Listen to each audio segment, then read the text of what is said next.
3 का तड़का बुलेटिन का वक्त हुआ है। नमस्कार, मैं रविंद्र सिंह आपके साथ। संभल हिंसा को लेकर समाजवादी पार्टी सवाल उठा रही है कि जब सांसद जियाउर रहमान बर्क मौके पर थे ही नहीं तो उनके खिलाफ एफआईआर क्यों लिखी गई। वहीं यूपी पुलिस का कहना है कि सांसद जियाउर रहमान बर्क और समाजवादी पार्टी विधायक इकबाल महमूद के पुत्र सोहेल इकबाल के खिलाफ भड़काऊ बयान देने के मामले में केस दर्ज किया गया है। इस रिपोर्ट पे देखते हैं।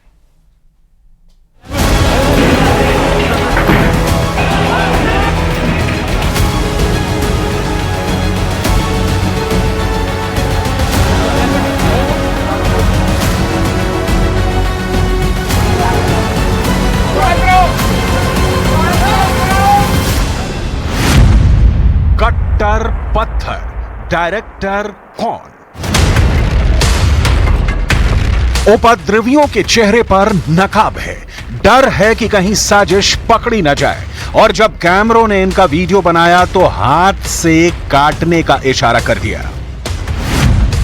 संभल में हिंसा, मास्टरमाइंड कौन? खड़ी गाड़ी पर दनादन पत्थर फेंके और जब करतूत कैमरे में कैद हुई तो इशारा देख लेने का दिया। पत्थरबाजों के पीछे तमंचाबाज कौन? मस्जिद के आसपास के घरों की छतों से पत्थरबाजी हुई और पुलिस वालों को चुन चुन कर निशाना बनाया गया। मस्जिद का सर्वे किसे दिक्कत? मस्जिद के सर्वे के विरोध के नाम पर गाड़ियों में आग लगा दी गई। जानबूझकर सरकारी संपत्तियों को निशाना बनाया गया। जो सबूत वीडियो में दिखे ठीक वैसी ही तस्दीक मुरादाबाद के कमिश्नर आंजनेय कुमार सिंह ने की। इसमें जो वहां के माननीय सांसद हैं जियाउर रहमान बर्क, उनके खिलाफ भी हुई है इंस्टिगेशन के कारण, और वहाँ के जो एक माननीय विधायक हैं उनके पुत्र के खिलाफ भी, क्योंकि उनकी मौजूदगी वहाँ थी। उसमें बहुत सारे ऐसे तत्व थे जो पहले से तैयारी करके आए थे, मुंह बात करके, और उन लोगों ने जो भी पथराव किया, पथराव के साथ साथ उसमें फायरिंग की भी इंसिडेंट की खबर आई। सवाल उठता है कि संभल को सुलगाने की साजिश किसकी थी? आखिर किसके इशारे पर पथराव हुआ? पुलिस वालों को किसके कहने पर निशाना बनाया गया? किसके इशारे पर संभल में हिंसा भड़की? सरकारी संपत्ति में क्यों आग लगा दी गई? अब तक हुई जांच में संभल में हुए बवाल, विद्रोह और हिंसा की आग में कट्टरपंथियों के हाथ दिख रहे हैं। संभल के जिलाधिकारी और पुलिस अधीक्षक के मुताबिक रात में ही हिंसा की पूरी प्लानिंग कर ली गई थी। पुलिस टीम को जानबूझकर पत्थरों से निशाना बनाया गया। उपद्रवियों ने सरकारी पिस्तौल भी लूट ली। हिंसा भड़काने के पीछे समाजवादी पार्टी के सांसद जियाउर रहमान बर्क और समाजवादी पार्टी के विधायक इकबाल महमूद के बेटे सोहेल का नाम सामने आया है।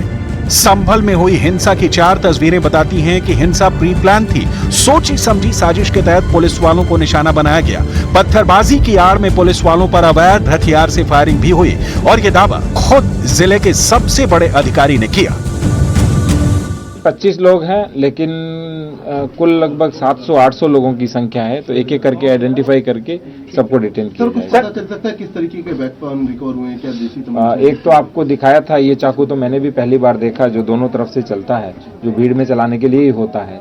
और उसके अतिरिक्त कुछ तमंचे भी बरामद हुए हैं, और बाकी जो भी चीज होगी इन्वेस्टिगेशन के बाद आपको डिटेल से सूचना दी जाएगी। हिंसा के दौरान संभल पुलिस अधीक्षक के पीआरओ के पैर में गोली मार दी गई। एक डिप्टी एसपी के पैर में गोली लगी, जबकि एक डिप्टी एसपी का पैर फ्रैक्चर हो गया। वहीं हिंसा में एक कांस्टेबल की हालत गंभीर बताई गई। नकासा थाना क्षेत्र में गए थे, वहाँ पे मेरे और डीएम साहब के ऊपर पत्थरबाजी भी की गई इन लोगों के द्वारा, और एक तमंचे से फायरिंग भी की गई थी। उसमें मेरे पीआरओ के पाँव में गोली भी लगी है। उसी समय जो महिला जिसने पत्थरबाजी की थी उसको घर आइडेंटिफाई करके उसको गिरफ्तार किया गया है। पुलिस के द्वारा किसी प्रकार का कोई फायर है इसमें ना आदेश था, ना ही उसको प्रयोग किया गया है। और बाकी जो उनकी पोस्टमार्टम रिपोर्ट है उससे पता चल जाएगा कि उनका किस तरीके की किन परिस्थितियों के अंदर उनकी डेथ हुई है। बाकी सीसीटीवी फुटेज है वो भी बहुत महत्वपूर्ण है। सीसीटीवी फुटेज में भी पता चलेगा कि उनकी डेथ है वो किन सब। हिंसा के दौरान और उसके बाद जो तस्वीरें सामने आई वो साफ इशारा कर रही हैं कि कट्टरपंथियों के इशारे पर साजिश के पत्थर को प्लांट किया गया, जिसमें कई पुलिस वाले घायल हो गए। क्या फ्रैक्चर हुआ, क्या हुआ है? यहीं पर मस्जिद के पीछे तिराही पर ड्यूटी थी हम लोगों की, भीड़ को कंट्रोल करने के लिए, लेकिन गली से अचानक बहुत सारे लोग आए जब हमारी सर्वे की टीम निकल गई उसके बाद, और अचानक के हमारे अधिकारियों के समझाने के बावजूद भी अचानक उन्होंने पथराव शुरू कर दिया। उसी पथराव के दौरान ये चोट लगी, हाथ में फ्रैक्चर हो गया। संभल में हुई हिंसा में एक दो नहीं 20 से ज्यादा पुलिस वाले घायल हुए। पुलिस वालों पर जमकर पत्थरबाजी हुई, किसी का सिर फूटा, किसी के हाथ टूट गए, तो कुछ पर अवैध तमंचे से फायरिंग की बात सामने आई। 7 बजे के समथिंग 300 आदमी का क्राउड हो गया था, जिसमें छोटे बच्चे भी थे, बड़े भी थे। उनको समझाया गया, कप्तान साहब के द्वारा समझाया भी गया। उन्होंने फिर नारेबाजी, अपने धर्म को लेकर नारेबाजी करनी स्टार्ट की। उसके बाद उन्होंने पथराव करने पुलिस पे स्टार्ट किए। अच्छा। आने के बाद में जैसे हम बाकी बाहर की पुलिस भी बुलाई गई, और उसके बाद उन्होंने फिर आगे बढ़ते रहे, उनको समझाते रहे। उसके बाद में उन्होंने आगजनी करनी स्टार्ट कर दी। संभल में हुई हिंसा में 4 लोगों की मौत हो गई। सवाल उठे कि पुलिस वालों की गोली से लोगों की मौत हुई, लेकिन इस हिंसा में जो 2 लड़के मारे गए उनकी पोस्टमार्टम रिपोर्ट में चौंकाने वाली बात सामने आई। सूत्रों के मुताबिक इनिशियल पोस्टमार्टम रिपोर्ट में 2 लड़कों के शव से 315 बोर की गोली आर पार हो गई। जिस 315 बोर की गोली से लड़कों की मौत हुई उसका इस्तेमाल अवैध हथियार मतलब देसी तमंचे में होता है। सूत्र बताते हैं कि संभल हिंसा में जिनकी मौत हुई वो देसी तमंचे से हुई, ना कि पुलिस की गोली से। हल्के बल का प्रयोग, लाठी का प्रयोग किया, लेकिन उसके बाद में उन्होंने भयंकर पथराव है वो विभिन्न, और गनशॉट की आवाज़ें भी जिस तरीके से आने लगी, तो पुलिस ने उसके बाद में उनके ऊपर टीएसएम चलाना शुरू किया, जो टीयर स्मोक म्यूनिशन है, आंसू गैस के गोले दागे गए। संभल में हिंसा की शुरुआत रविवार सुबह तब हुई जब कोर्ट के आदेश पर सर्वे टीम जामा मस्जिद का सर्वे करने पहुंची थी।